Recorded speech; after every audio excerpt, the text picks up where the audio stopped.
El penetrante olor a diésel se mezclaba con el frío cortante de un amanecer en Asturias, mientras Carlos Moreno, de 11 años, estaba de pie en el estrecho cobertizo de mantenimiento detrás del hospital comunitario de Ribadesella. Su delgado cuerpo temblaba bajo un gastado jersey de lana, heredado y 3 tallas más grande, que le cubría las muñecas. Afuera, el viento aullaba sobre la costa cantábrica, trayendo el lejano graznido de las gaviotas y la promesa de más nieve.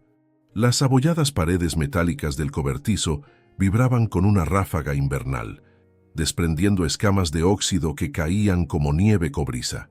En el centro de la sala, el viejo generador de emergencia, enorme y silencioso, parecía un corazón muerto. Su carcasa de un verde apagado, arañada y desgastada por décadas de servicio, no reflejaba nada de las luces fluorescentes que parpadeaban débilmente en el techo. Carlos podía oír el pánico en el pasillo de más allá. Pasos rápidos, susurros urgentes, el chirrido de zapatos con suela de goma contra el linóleo.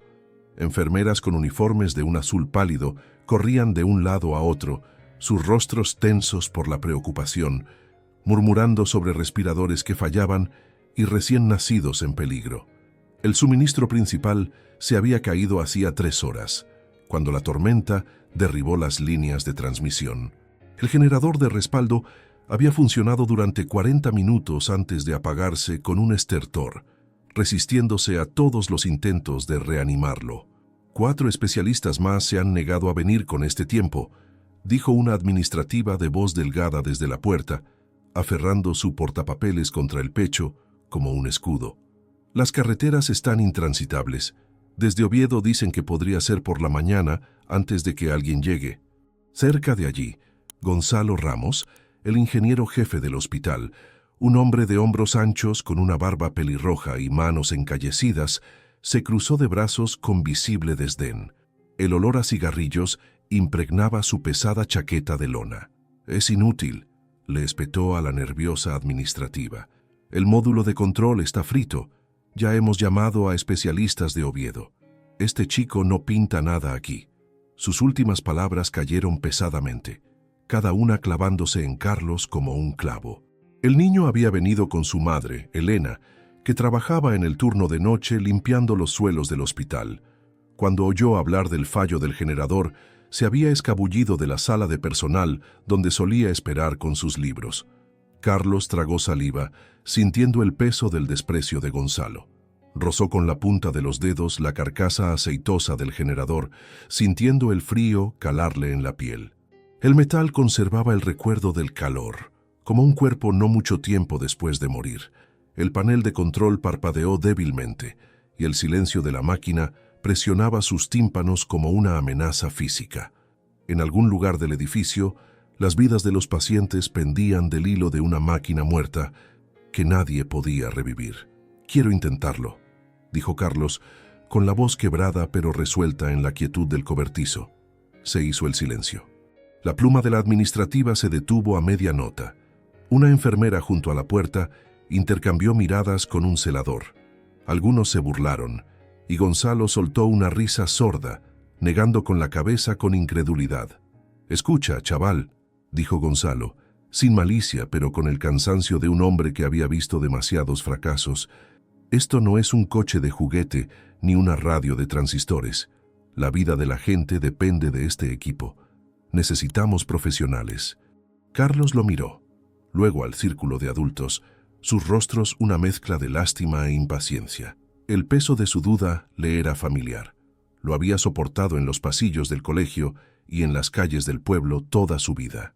El hijo de la limpiadora, el chico callado y raro que recogía cosas rotas. «Conozco este modelo», dijo Carlos, su acento asturiano volviéndose más denso por la emoción. «El Ibergen TD650. He leído el manual entero». La administrativa enarcó una ceja. «¿Has leído el manual? ¿Por qué ibas a...?» «Siempre está en la sala de personal con esos libros técnicos», interrumpió la señora Elvira, una enfermera veterana que acababa de aparecer en la puerta. Su pelo plateado estaba recogido en un moño severo, pero sus ojos tenían una calidez amable cuando se posaron en Carlos. «Le he visto con ellos. Cada noche que su madre trabaja, Gonzalo resopló. Leer sobre algo no significa que puedas arreglarlo, chico. Carlos dio un paso adelante, dejando una pequeña huella en el polvo que cubría el suelo.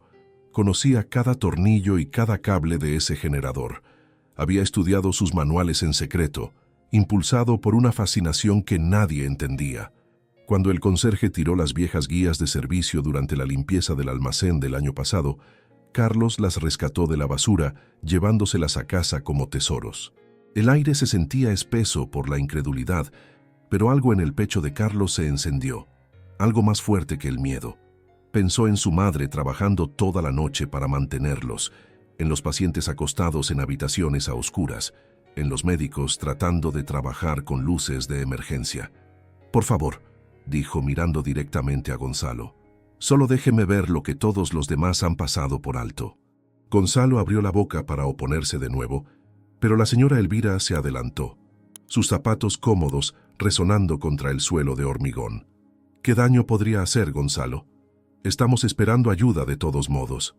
Un tenso silencio se extendió entre ellos. Luego la administrativa asintió lentamente. «Que el chico eche un vistazo. No tenemos nada que perder». Gonzalo levantó las manos, pero se hizo a un lado. «Bien, perded el tiempo si queréis.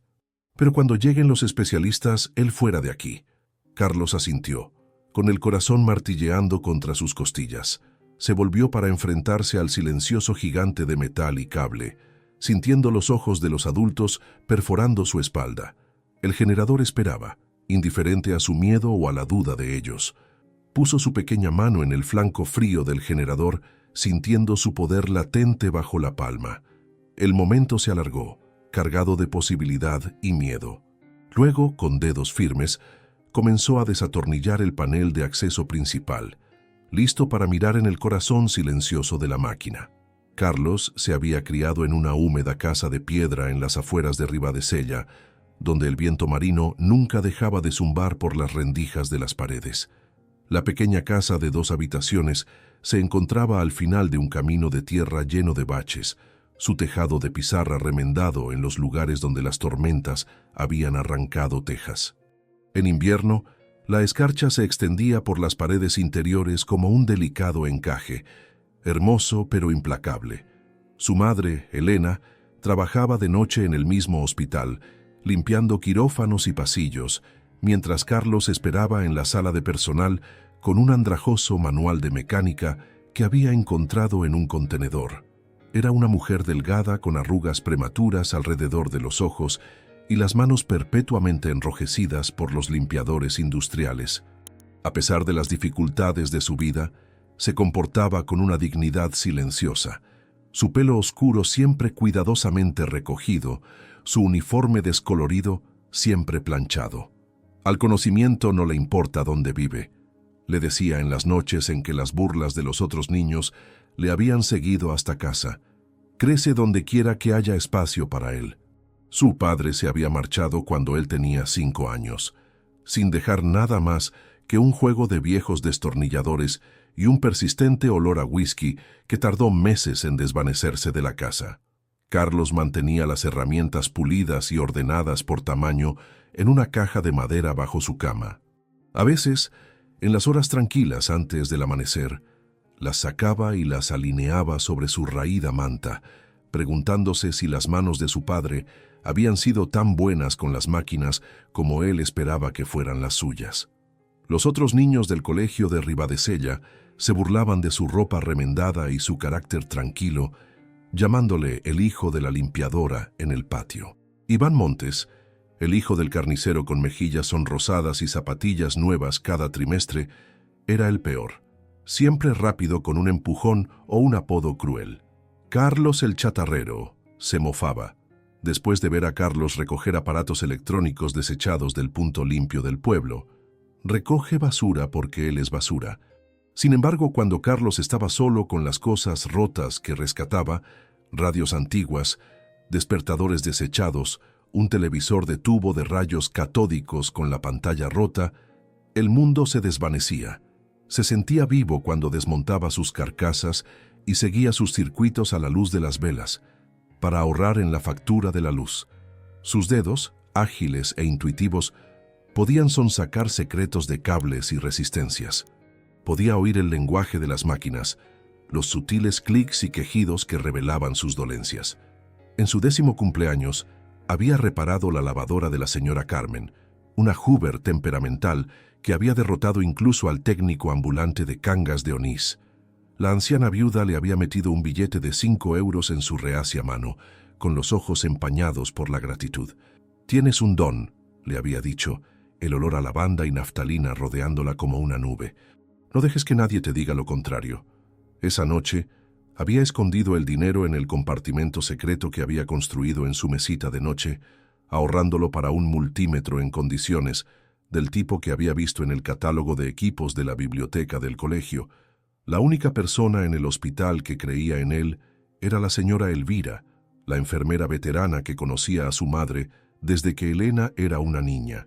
Viuda con hijos mayores repartidos por toda España, trataba a Carlos con la indulgencia de una abuela, pasándole galletas y manuales técnicos olvidados accidentalmente por el personal de mantenimiento. «Tienes unas manos prodigiosas, Carlos», susurraba, metiendo un bollo caliente envuelto en una servilleta en su mochila.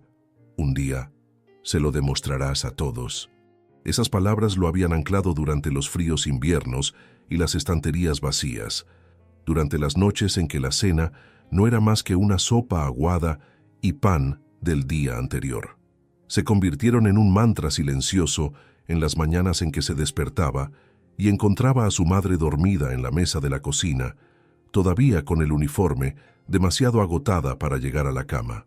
Su profesor, el señor Domínguez, también se había dado cuenta de la aptitud de Carlos. El rudo profesor de matemáticas lo había pillado desmontando una vieja calculadora durante la hora del almuerzo, colocando meticulosamente sus componentes sobre una hoja de papel cuadriculado. «No hay muchos chicos de tu edad que entiendan lo que están viendo», había dicho el señor Domínguez acariciando su bigote gris pensativamente. En lugar de confiscar las piezas, le había prestado un libro sobre electrónica básica. «Devuélvelo cuando termines», le dijo bruscamente. «Y si alguien pregunta, no te lo di yo». Carlos había devorado el libro en 3 días, llenando los márgenes con cuidadosas notas. Cuando lo devolvió, el señor Domínguez había asentido con aprobación y le había pasado otro, esta vez sobre los principios de la corriente alterna. En las tardes tranquilas en que su madre trabajaba, Carlos se sentaba en la mesa de su cocina, llena de cicatrices, y dibujaba intrincados diagramas de circuitos y sistemas, imaginando máquinas más complejas que cualquiera que hubiera encontrado hasta entonces. Soñaba con generadores y turbinas, con centrales eléctricas y redes de distribución. La luz de la lámpara se reflejaba en su pelo oscuro mientras se inclinaba sobre sus papeles, sus estrechos hombros encorvados por la concentración. A veces se imaginaba a sí mismo en el futuro, más alto, más fuerte, respetado, construyendo cosas que importaran. En estas ensoñaciones, Iván Montes y los otros niños que se burlaban de él se quedarían asombrados ante sus creaciones. Su madre nunca más tendría que fregar un suelo. Su casa estaría caliente en invierno, sin rendijas por las que silbara el viento. Pero ahora, de pie en el cobertizo del hospital, mirando el generador sin vida que mantenía vidas en vilo, incluso la fe de la señora Elvira y el respeto a regañadientes del señor Domínguez parecían lejanos. La máquina ante él era más grande y compleja que cualquier cosa que hubiera abordado antes. Su masa silenciosa parecía burlarse de su presunción.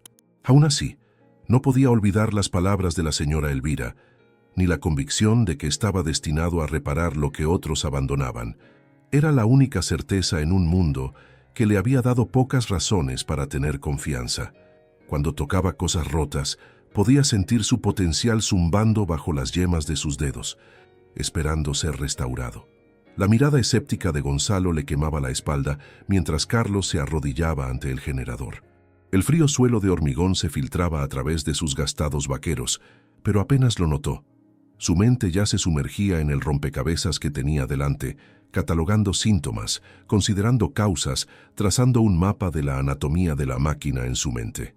«Tienes 20 minutos», dijo Gonzalo mirando su reloj con un cuidado exagerado. «Luego despejamos para los verdaderos ingenieros». Carlos asintió sin volverse. 20 minutos no era mucho, pero era algo. Se acercó al primer panel de acceso. El latido de su corazón se estabilizó mientras sus dedos conectaban con el metal. La calma familiar de la concentración se posó sobre él como un manto. Detrás de él, la señora Elvira observaba con silenciosa esperanza, sus manos artríticas entrelazadas sobre el pecho. La administrativa golpeaba su bolígrafo contra el portapapeles, el escepticismo luchando con la desesperación en su rostro. En el pasillo de más allá, un médico pasó apresuradamente con una linterna sujeta entre los dientes. Carlos respiró hondo. El olor a aceite y metal llenó sus pulmones, familiar, reconfortante. Estaba donde tenía que estar. Sus dedos se cerraron alrededor del primer tornillo y comenzó. Bajo la lámpara de emergencia amarilla que proyectaba largas sombras por el cobertizo de mantenimiento, Carlos comenzó su inspección. La bombilla se balanceaba ligeramente con la corriente de aire, haciendo que las sombras danzaran inquietantemente por el suelo. Afuera, el viento había arreciado, lanzando aguanieve contra las paredes de metal corrugado con un sonido como de grava arrojada. Recorrió cada conducto con dedos cuidadosos, sus movimientos metódicos, a pesar de la presión del tiempo que pesaba sobre él. El generador era un Ibergen TD650, un modelo antiguo pero fiable si se mantenía adecuadamente. Su imponente presencia dominaba el pequeño espacio, una carcasa de metal negro y verde oliva que ocultaba la compleja maquinaria de su interior. Comprobando las conexiones con el multímetro que había tardado meses en comprar, repartiendo periódicos antes del colegio y ayudando al viejo señor Ferreiro a apilar leña los fines de semana, verificó el voltaje en los terminales con precisión experta. Su aliento se empañaba en el frío y sus dedos se entumecían, pero su concentración nunca flaqueó. Gonzalo Ramos se cernía en la entrada, con los brazos cruzados sobre su ancho pecho y una sonrisa burlona en los labios. El escepticismo del ingeniero jefe irradiaba de él como el calor de un horno. Detrás de él, dos enfermeras susurraban, sus palabras indistintas, pero su tono claro. No tenían fe en el hijo de la limpiadora. «Pérdida de tiempo», murmuró Gonzalo al doctor Valdés, que se había acercado a ver cómo iba el progreso. «Deberíamos estar preparándonos para evacuar a los pacientes críticos, no haciéndole caso a un colegial». El doctor Valdés, un hombre delgado con gafas de montura de alambre y pelo prematuramente gris, miró su reloj con nerviosismo. «Las ambulancias no pueden pasar hasta que despejen el puerto de montaña. Los recién nacidos en la UCI neonatal no pueden ser trasladados sin el equipo adecuado». Carlos intentó ignorar los murmullos, concentrándose en el panel de control del generador. La pantalla digital estaba oscura, pero cuando pulsó el botón de diagnóstico, un único LED rojo parpadeó 3 veces. Hizo una pausa y repitió el patrón. 3 parpadeos, murmuró, sacando el manual con las esquinas dobladas de su bolsillo trasero. Pasó a la sección de solución de problemas, recorriendo la página con el dedo hasta que la encontró. Bloqueo del sistema por irregularidad de voltaje. Desconectó el módulo de control, una caja rectangular llena de placas de circuito y cables planos, y lo colocó con cuidado sobre un trapo limpio que había extendido en el banco de trabajo. El interior era un laberinto de componentes, algunos mostrando signos de edad y desgaste. Usando un pequeño cepillo que guardaba en su caja de herramientas, limpió los contactos, soplando el polvo y la corrosión. La señora Elvira apareció con una taza de té, dejándola silenciosamente en el banco a su lado. Su presencia fue un voto de confianza silencioso que le calmó los nervios. No habló, solo le apretó suavemente el hombro antes de volver a su puesto en el pasillo. Carlos volvió a montar el panel con un cuidado minucioso, sus movimientos deliberados, a pesar de la urgencia de la situación. Cada tornillo fue apretado a la especificación exacta, cada conector asentado firmemente. Cuando el último componente estuvo en su sitio, volvió a conectar el módulo al generador y respiró hondo. «Apartaos», dijo a la pequeña multitud que se había reunido. Su dedo se cernió sobre el botón de arranque, una oración silenciosa formándose en su mente. El generador se estremeció cuando lo pulsó. Una vibración recorrió el bastidor y por un momento la esperanza brilló como una pequeña llama en la oscuridad. Las luces del panel de control parpadearon, el ventilador de refrigeración comenzó a girar y un murmullo de emoción recorrió a los espectadores. Entonces, con una tos pesada que parecía casi humana en su derrota, el motor volvió a morir. Las luces se apagaron. El silencio se precipitó de nuevo para llenar el vacío. El pecho de Carlos se oprimió por la decepción. Levantó la vista hacia el reloj fluorescente de la pared. 4:12 a.m. La tormenta seguía rugiendo afuera, la carretera a Oviedo todavía intransitable. Las vidas de los pacientes se escapaban minuto a minuto mientras la energía de respaldo de los sistemas de baterías disminuía. Gonzalo se adelantó, su rostro una mezcla de compasión y reivindicación. «Lo intentaste, chaval. Ahora deja que los profesionales se encarguen cuando lleguen». Un temblor de desesperación recorrió el cuerpo de Carlos. Quizás solo era un niño jugando a ser mecánico. Quizás Gonzalo tenía razón. Algunos problemas eran demasiado grandes para unas manos habilidosas y la determinación. El pensamiento fue un peso frío en su estómago, más pesado que el hambre, más agudo que las burlas de los matones del patio del colegio. La administrativa suspiró profundamente. Necesitamos priorizar qué pabellones reciben la energía de respaldo restante. Doctor Valdés, ¿puede...? Esperen, interrumpió Carlos, su voz tranquila pero clara en el silencio de la decepción. Algo le rondaba la cabeza, un detalle justo más allá de su alcance consciente. Denme unos minutos más. La administrativa abrió la boca para negarse, pero la señora Elvira se adelantó. Dejadle intentarlo, ¿qué tenemos que perder? A regañadientes, la administrativa asintió, aunque Gonzalo puso los ojos en blanco de forma dramática.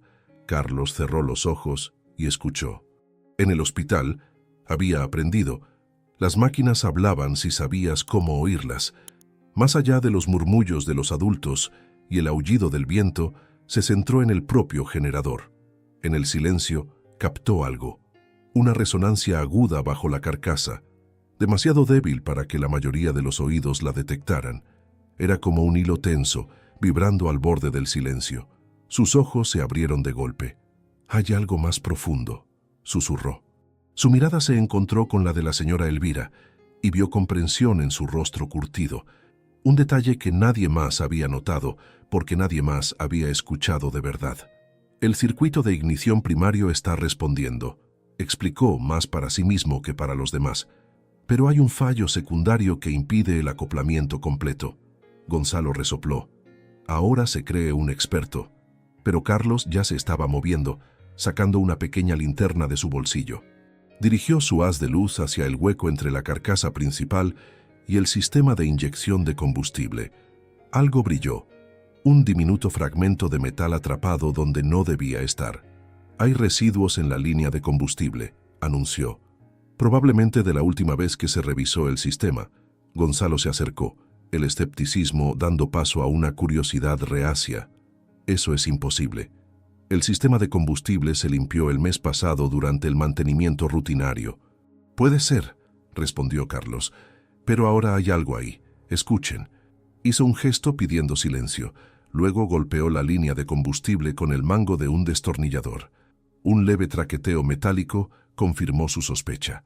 Por primera vez, la incertidumbre cruzó el rostro de Gonzalo. Se inclinó esforzándose por oír el sonido que Carlos había detectado. «No», comenzó, y luego se detuvo cuando el tintineo metálico llegó a sus oídos. «Bueno, me cachis en la mar.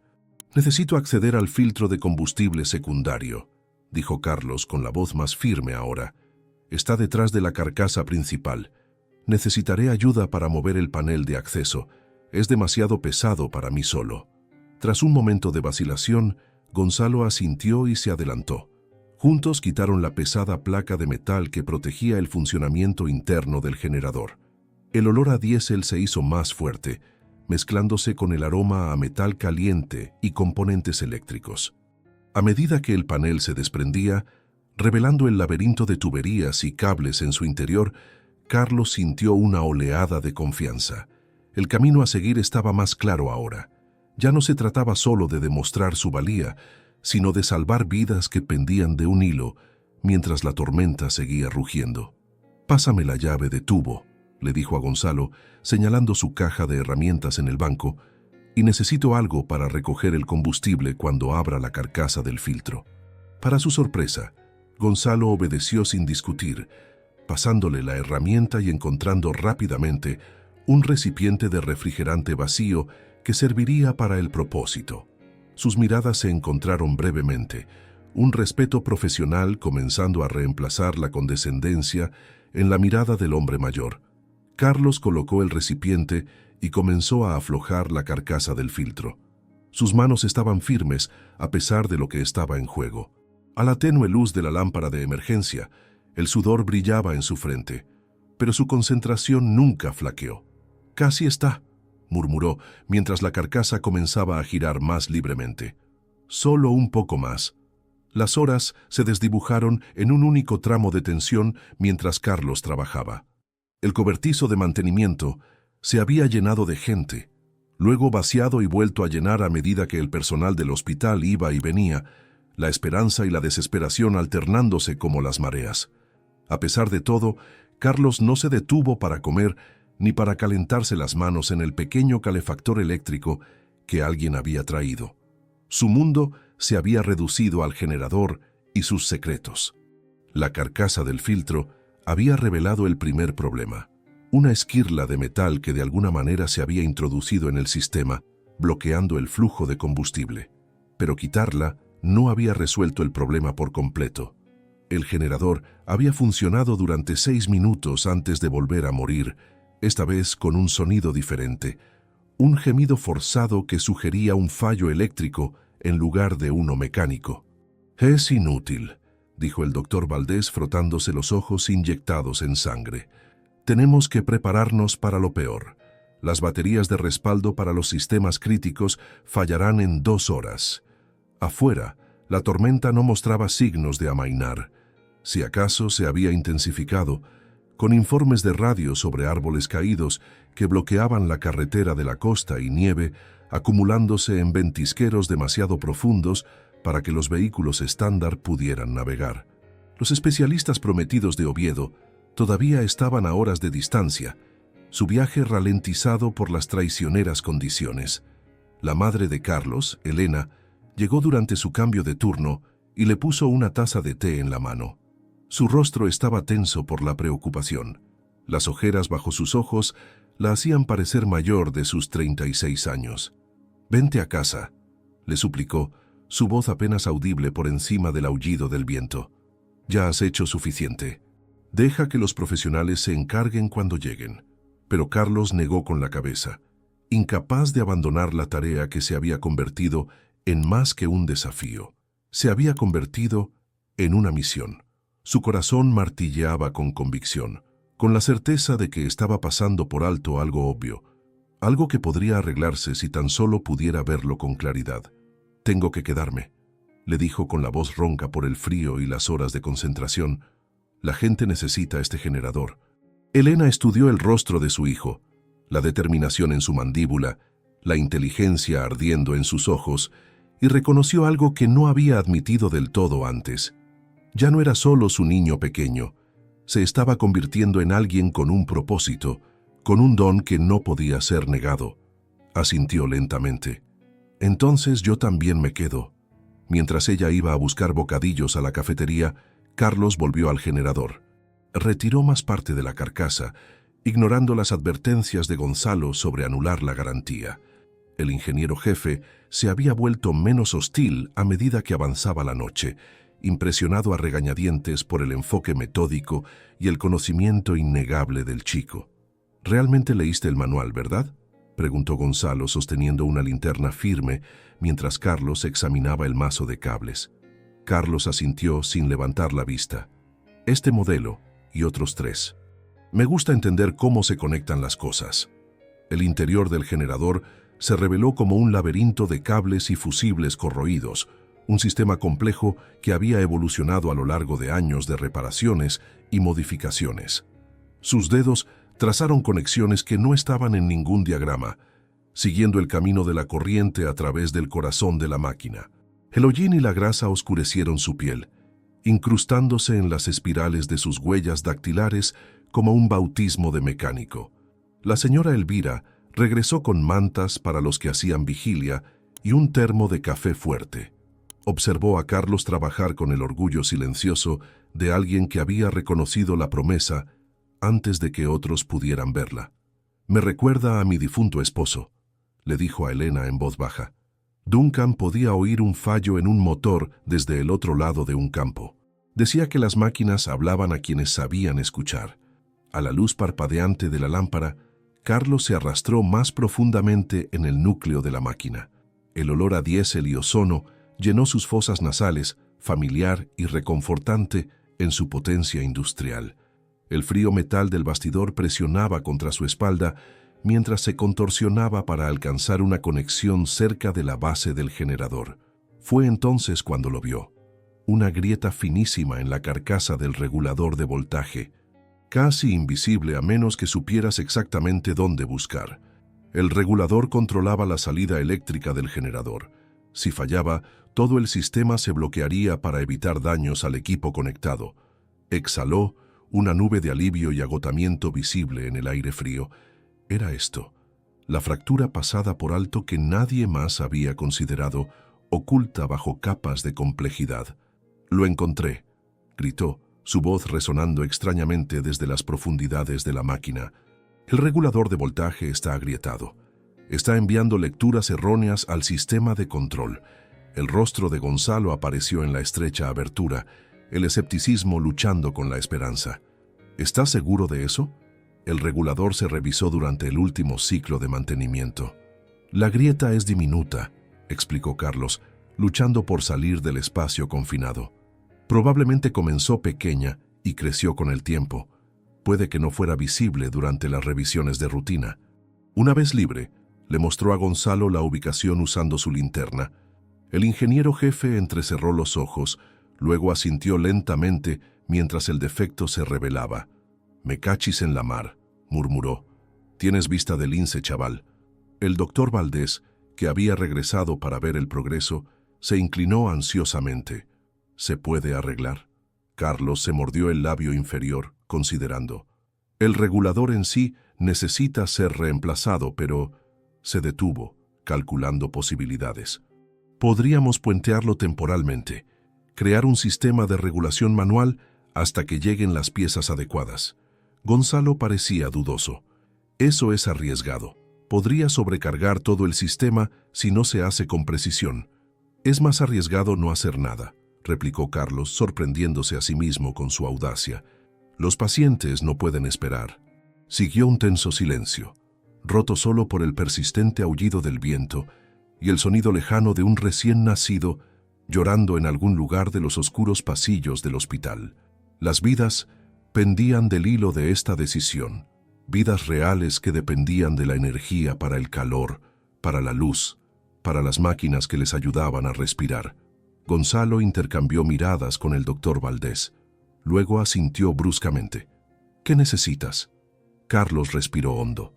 «Cable de cobre de calibre grueso si tienes, cinta aislante y esas resistencias del armario de suministros». Señaló un armario de metal en la esquina del cobertizo. Mientras Gonzalo reunía los materiales, Carlos esbozó un diagrama en el reverso de una vieja hoja de inventario. Su mano se movía con confianza, trazando un circuito que puentearía el regulador dañado mientras seguía proporcionando la protección necesaria contra sobretensiones. «Esto debería funcionar», le explicó al doctor Valdés, que observaba con fascinación. «No es elegante, pero aguantará hasta que se puedan hacer las reparaciones adecuadas».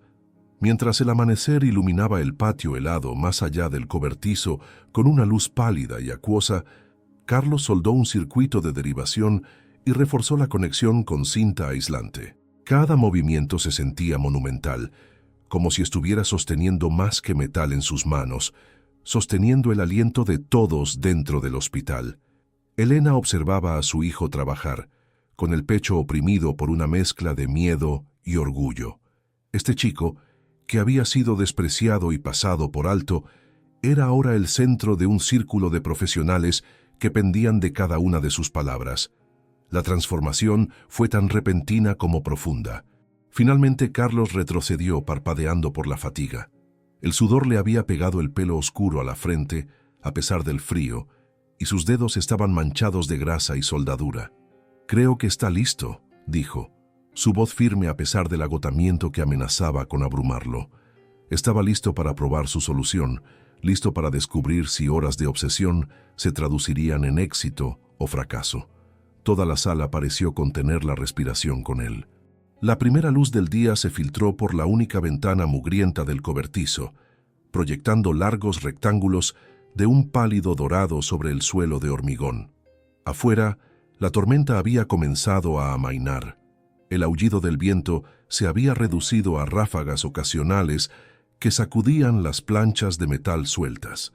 El mundo estaba cubierto por una capa prístina de nieve que amortiguaba los sonidos y transformaba los terrenos del hospital en un paisaje alienígena. Cuando Carlos salió de debajo del generador, enfermeras e ingenieros se habían reunido en un tenso semicírculo. Sus rostros estaban demacrados por la fatiga, pero la esperanza parpadeaba en sus ojos como las luces de emergencia que se habían atenuado a medida que avanzaba la noche. El doctor Valdés estaba al frente, con el estetoscopio colgando lánguidamente alrededor de su cuello, sus hombros encorvados por el peso de la responsabilidad. Gonzalo fruncía el ceño desde su posición cerca de la puerta, con los brazos cruzados como una barricada contra la decepción. A pesar de su respeto a regañadientes por la perseverancia de Carlos, el ingeniero jefe esperaba claramente el fracaso. Demasiados años lidiando con averías de equipos lo habían convertido en un pesimista. La administrativa, pálida por la preocupación y aferrando su portapapeles como un talismán, asintió para que Carlos procediera. «Las baterías de la UCI neonatal están al 12%, dijo con la voz tensa por un pánico controlado. Si esto no funciona, no necesitó terminar la frase. Todos sabían lo que estaba en juego. Los recién nacidos en la unidad de cuidados intensivos neonatales, los pacientes con respiradores, el anciano en el pabellón C, cuyo marcapasos dependía de la energía del hospital cuando su batería interna necesitaba recargarse. Carlos se limpió las manos grasientas en un trapo, dejando manchas oscuras que se unieron a otras innumerables. Su improvisado circuito de derivación brillaba con soldadura fresca en el corazón del generador, una telaraña de alambre de cobre y componentes eléctricos que representaba su mejor esperanza. «He puenteado el regulador de voltaje dañado», explicó, con la voz más firme de lo que se sentía. «El circuito debería permitir una generación de energía estable mientras protege contra sobretensiones». Gonzalo hizo un ruido escéptico. «Debería... es una palabra peligrosa cuando se trata de sistemas eléctricos, chaval». Carlos asintió, reconociendo el riesgo. «No es una solución permanente. Los especialistas necesitarán instalar un reemplazo adecuado cuando lleguen, pero debería sacarnos del apuro hasta entonces». Sus manos temblaron ligeramente cuando alcanzó el botón de arranque, no por miedo, sino por la fatiga profunda que llega después de horas de intensa concentración. El cobertizo se había llenado de gente, el aire espeso con los olores mezclados de café, sudor y expectación. Elena se movió para pararse junto a su hijo, su presencia una declaración silenciosa de apoyo. La señora Elvira se unió a ella, las dos mujeres formando un flanco protector alrededor del chico que había trabajado toda la noche mientras los expertos habían declarado la situación desesperada. Carlos pulsó el botón de arranque. El generador tartamudeó, tosió, un sonido metálico que hizo que varias personas hicieran una mueca de anticipación al fracaso. Luego rugió a la vida con un zumbido profundo y resonante que llenó el cobertizo. Una vibración baja y constante viajó a través del suelo de hormigón, subiendo por las suelas de sus zapatos y hasta sus cuerpos. En lo alto, las luces fluorescentes parpadearon, se atenuaron y brillaron con toda su intensidad. Un vítores estalló desde la puerta, donde se había reunido el personal del hospital. En el pasillo de más allá, las luces se encendieron en secuencia, una ola de iluminación corriendo por el edificio a oscuras. «Lo ha conseguido», susurró alguien con incredulidad. «El chico de verdad lo ha conseguido», confirmó otra voz. El rostro de Gonzalo palideció de asombro. «¿Cómo? Tartamudeó acercándose al generador con pasos cautelosos. Estudió el panel de control, donde ahora brillaban luces verdes fijas, donde antes parpadeaban indicadores de advertencia rojos. El circuito de derivación zumbaba eficientemente, desviando la energía alrededor del regulador dañado con una precisión perfecta.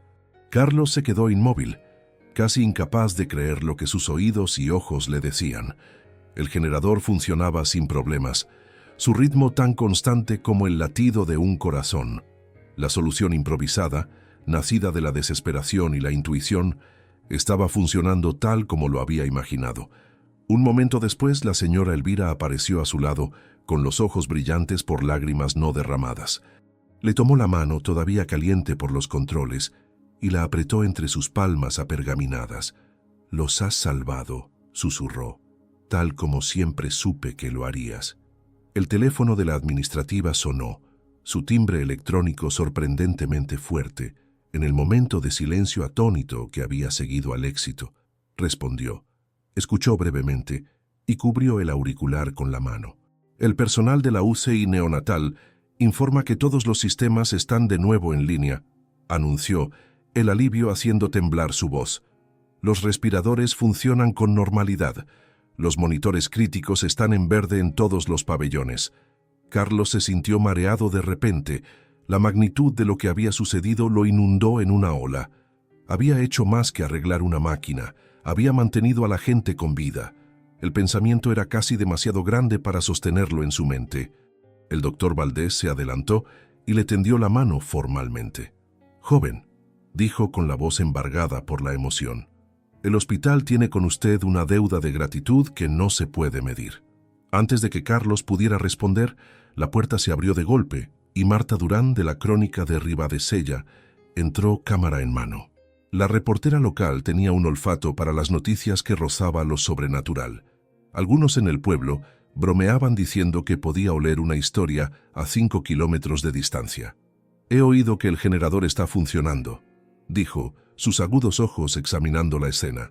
«¿Quién lo ha puesto en marcha?». Hubo un momento de vacilación antes de que Gonzalo, para sorpresa de todos, señalara a Carlos. «El chaval lo hizo», admitió bruscamente. «Vio un problema que el resto de nosotros pasamos por alto».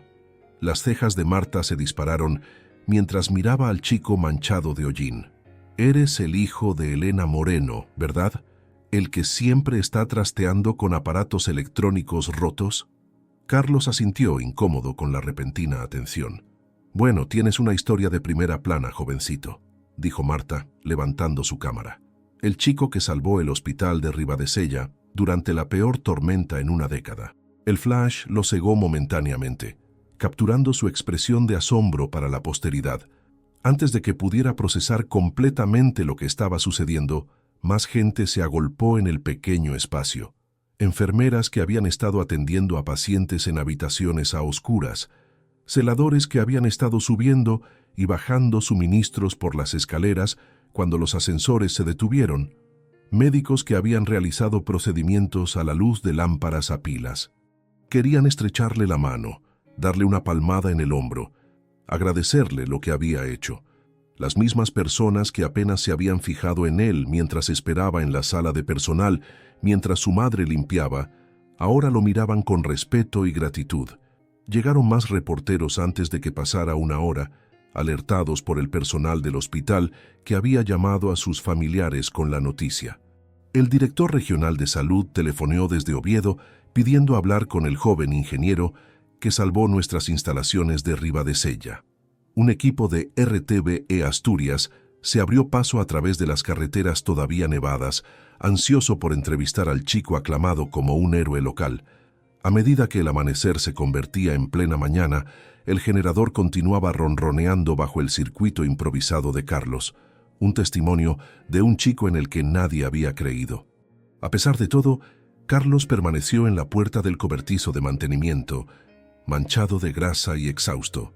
Le dolía el cuerpo por las horas en posiciones incómodas y le ardían los ojos por el esfuerzo y la falta de sueño. Pero por dentro, un orgullo silencioso se desplegaba, más fuerte que cualquier miedo o duda que hubiera conocido. «Deberías descansar un poco», le dijo Elena, con el brazo alrededor de sus delgados hombros. «Te lo has ganado». Carlos asintió, de repente consciente de lo cansado que estaba, pero mientras se preparaban para irse, Gonzalo se acercó, con una expresión desconocida en su rostro, algo que podría haber sido respeto. «Los especialistas estarán aquí para el mediodía», dijo el ingeniero jefe, «pero me gustaría que estuvieras allí cuando lleguen, para explicar lo que hiciste». Dudó, y luego añadió bruscamente, «Si estás dispuesto». Era más que una invitación, era un reconocimiento de lo que Carlos había logrado y en lo que podría llegar a convertirse. «Allí estaré», prometió Carlos, enderezando los hombros a pesar de su fatiga. Mientras salían al brillante mañana de invierno, el hospital detrás de ellos zumbaba con renovada vida y actividad. En algún lugar del interior, un recién nacido lloraba con fuerza.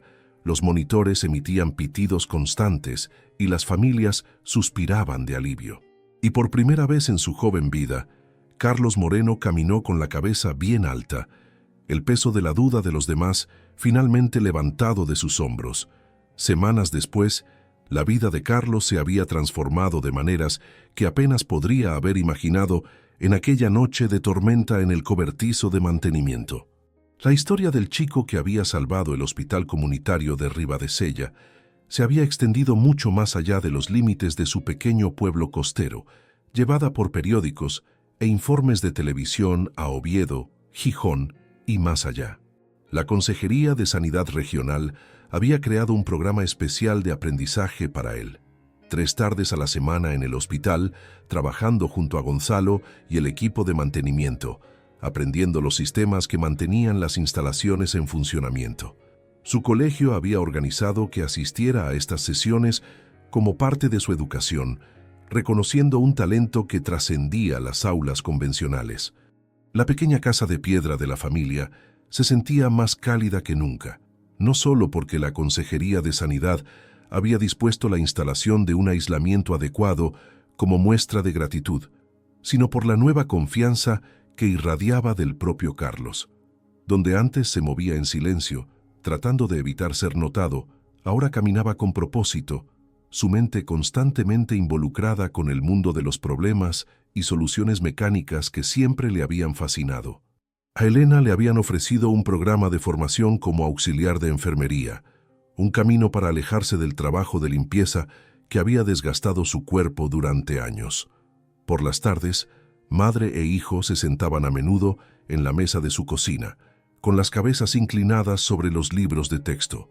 Ella estudiando anatomía y procedimientos médicos básicos, él absorbiendo principios de ingeniería con un hambre que parecía insaciable. Los vecinos de Ribadesella lo paraban por la calle para estrecharle la mano. El señor Ferreiro, cuya leña había apilado por dinero de bolsillo, ahora le pedía consejo sobre la caldera temperamental de su tienda. La señora Carmen le trajo su radio cuando desarrolló una estática persistente, observando con admiración indisimulada cómo sus ágiles dedos la devolvían a una recepción clara. Incluso Iván Montes, el hijo del carnicero que había sido su principal verdugo, se había quedado torpemente en silencio cuando se cruzaban en el pasillo del colegio. Las burlas de Carlos el chatarrero se habían desvanecido, reemplazadas por un respeto reacio que, aunque no era amistad, era infinitamente preferible a la crueldad casual de antes. Gonzalo Ramos había experimentado quizás la transformación más dramática de todas. El rudo ingeniero jefe, cuyo desdén inicial le había dolido tanto, se había convertido en el mentor más entusiasta de Carlos. Incluso le había ofrecido una disculpa a regañadientes una tarde mientras calibraban juntos los sensores de presión.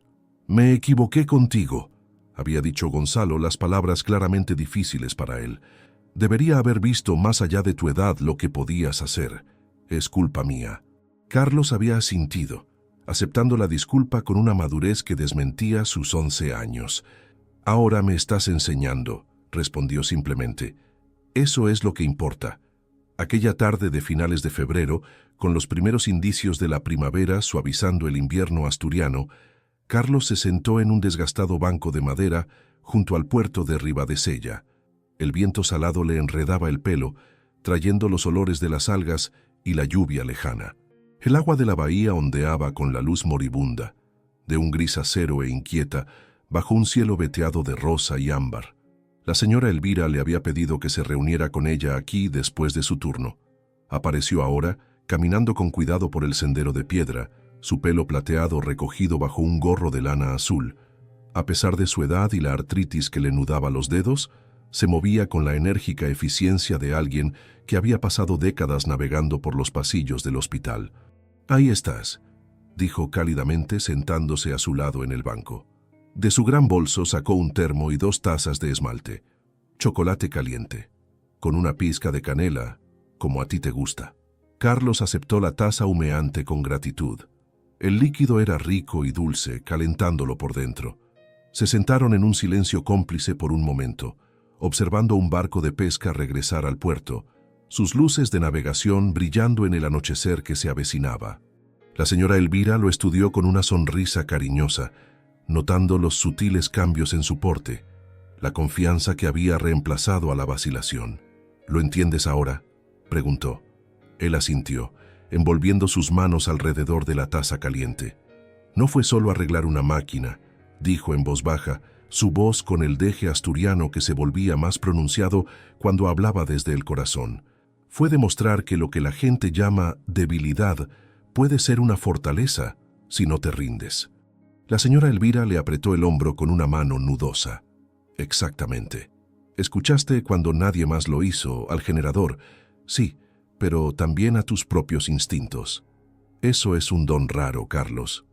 Un par de gaviotas giraron sobre sus cabezas, sus graznidos agudos contra el cielo que se oscurecía. Debajo de ellos, las olas rompían contra las piedras del puerto con un ritmo tan antiguo como la propia tierra. Carlos sorbió su chocolate, considerando sus palabras. «Gonzalo me ha recomendado para un curso de ingeniería de verdad en Oviedo cuando sea mayor», dijo después de un momento. «Dice que tienen becas para estudiantes que demuestran aptitud». La señora Elvira asintió con aprobación. Él lo sabría. Él mismo tomó ese camino hace años. «¿De verdad?», preguntó Carlos sorprendido. El ingeniero jefe rara vez hablaba de su pasado. «Oh, sí. Venía de una familia de mineros de las cuencas. Consiguió una plaza en la universidad cuando todos decían que debía seguir a su padre a la mina. Sonrió ante un recuerdo lejano. La gente a menudo es más de lo que parece a primera vista. Como él mismo», pensó Carlos, como su madre, que estaba demostrando tener una aptitud natural para el cuidado de pacientes que había pasado desapercibida durante sus años limpiando suelos. Como la propia señora Elvira, cuya sabiduría silenciosa lo había sostenido cuando la duda de los demás podría haber aplastado su espíritu.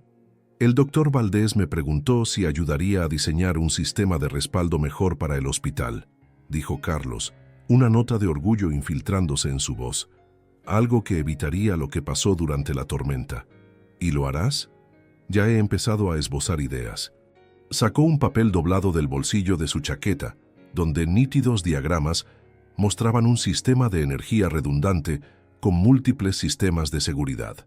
«Necesita trabajo, pero el principio es sólido». La señora Elvira examinó los dibujos, impresionada por su precisión y consideración. «Ya no solo estás arreglando cosas», observó. «Las estás mejorando». Carlos asintió, comprendiendo de repente la diferencia. Una cosa era reparar lo que estaba roto, otra muy distinta reimaginar lo que podría ser mejor. La revelación le envió un escalofrío de posibilidad. Mientras las gaviotas giraban sobre sus cabezas, Carlos observaba las olas romper contra las piedras. Pensó en cada noche pasada a solas, con manuales y radios rotas, en cada burla que había soportado en el patio del colegio, en cada momento de duda que había amenazado con abrumar su convicción de que tenía algo valioso que ofrecer. Esas experiencias no se habían desvanecido, se habían transformado, convirtiéndose en la base de algo más fuerte en lugar de pesos que lo arrastraran hacia abajo. Las mismas manos de las que se habían burlado por recoger cosas rotas ahora eran buscadas por su capacidad para crear y restaurar. Una brisa le levantó el pelo de la frente, trayendo la promesa de la primavera bajo el persistente frío del invierno. Cerró los ojos y sintió la vibración de la posibilidad zumbando bajo su piel como corriente a través de un cable. A una máquina no le importa quién eres, susurró, dando voz a la comprensión que había estado creciendo en él desde aquella noche en el cobertizo del hospital. Si la quieres lo suficiente como para entenderla, si escuchas lo que te está diciendo, puedes devolverla a la vida. La señora Elvira asintió, con los ojos brillantes por lágrimas no derramadas. Y la gente está empezando a ver eso también de ti, Carlos. No de dónde vienes o cuántos años tienes, sino lo que puedes hacer, lo que puedes ser. En el puerto, las luces comenzaron a aparecer a medida que el anochecer se profundizaba hacia la noche. Los barcos de pesca se mecían suavemente en sus amarres, seguros contra las mareas cambiantes. En algún lugar del pueblo, el generador del hospital continuaba su trabajo constante, el latido del corazón de una comunidad que había aprendido a ver valor donde una vez solo habían visto al hijo de una limpiadora. Carlos sorbió el último de su chocolate, el calor extendiéndose por su pecho. Sabía que nunca dejaría de escuchar a las máquinas, al mundo que lo rodeaba, a la voz silenciosa de su propia convicción. Y en ese conocimiento había una paz que nunca antes había conocido. «Debería irme a casa», dijo finalmente. «Mamá se estará preguntando dónde estoy, y tengo que terminar ese proyecto de ciencias para mañana». La señora Elvira asintió, tapando su termo. «Pues vete. El mundo está esperando lo que arreglarás después». Mientras Carlos caminaba a casa por el sendero del puerto, sus pasos seguros sobre las piedras familiares, las luces de Ribadesella parpadeaban contra el cielo que se oscurecía.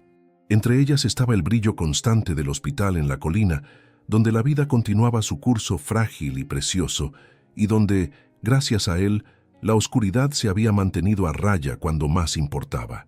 Apresuró el paso, ansioso por llegar a la pequeña casa donde su madre estaría esperando.